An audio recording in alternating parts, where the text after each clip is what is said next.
Hi, you are watching Let's Talk. I'm your host, Kamran, and today we're going to be discussing something again regarding the COVID 19 because we have been banned again. And today we have our guest, Professor Michael Levitt. There's one very easy way to sort of summarize coronavirus. I put an article in the Medium in response to an article by the pretty famous British statistician Sir David Spiegelhalter, Cambridge, and he had said that the numbers coming from Ferguson suggested that we had to lose about 1 year of people. It turns out, in fact, that I immediately wrote an article in the same medium in reply to him saying that, in fact, the answer was actually 1 month, not 1 year.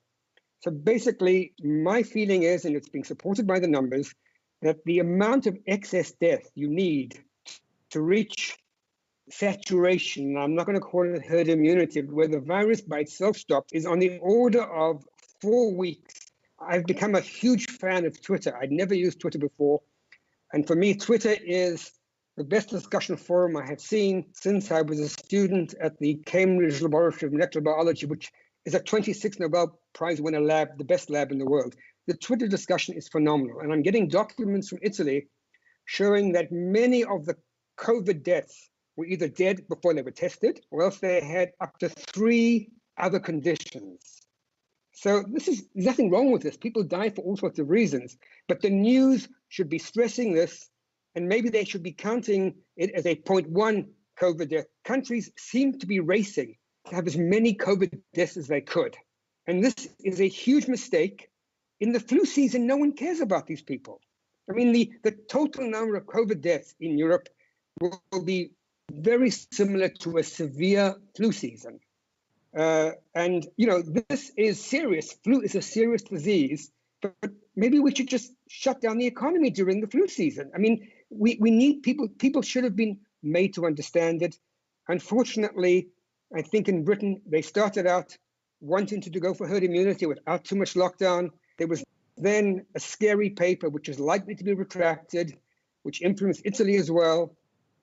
So all the evidence suggests that, so my prediction is the following. Britain, if they had done nothing, would have had reported deaths. Remember, there's a difference of reported death. My numbers are all reported deaths, would have 4 weeks of additional reported death. When the numbers actually came in from what were the real excess deaths, my guess is they would be less than that. So it would not have been double what there was in the month, but maybe 1 3/4 or so on. So that is my feeling. We're seeing this in Europe. We will know the answer in 3 or 4 weeks' time. We will know for all of Europe exactly what the excess death of coronavirus was. I went on CNN once, but it was CNN, Becky Anderson out of London. I appeared on Fox News a couple of times, basically said, this is all just common sense.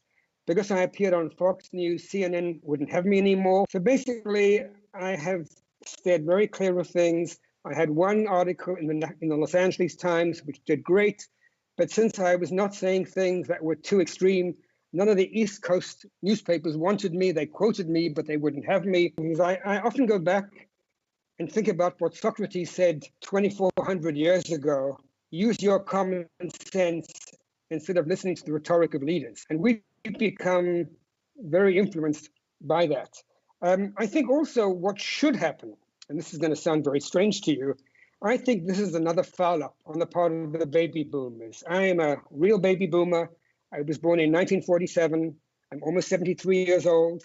But I think we've really screwed up. We caused pollution. We allowed the world's population to increase threefold in my lifetime, even more.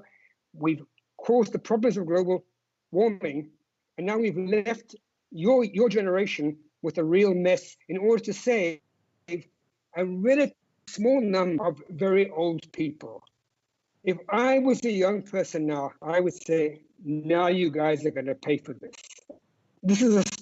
We have a family WhatsApp, and very early on I said, this is a virus been designed to get rid of the baby boomers. I don't know. I think my wife's saying this is going to be a sea change, and they're going to be young people in the street saying, you guys have really screwed up, it's time to go.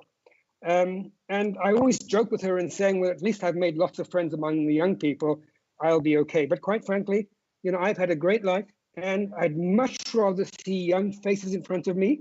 I have a grandson who's 17. I'd much rather have young people than live for a very long time.